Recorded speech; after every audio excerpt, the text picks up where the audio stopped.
Dëgjuan zhurmë dhe vendosën ta hapnin, por mbetën të shokuar se çka kishte.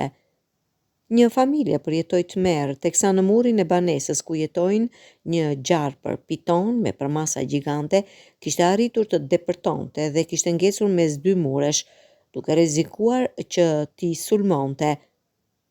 Në video shihen momente dramatike kur disa njerëz çajnë murin e jashtëm dhe mëtej atë të brendshëm për të larguar qantej gjarprin me fuqi të lartë helmuese.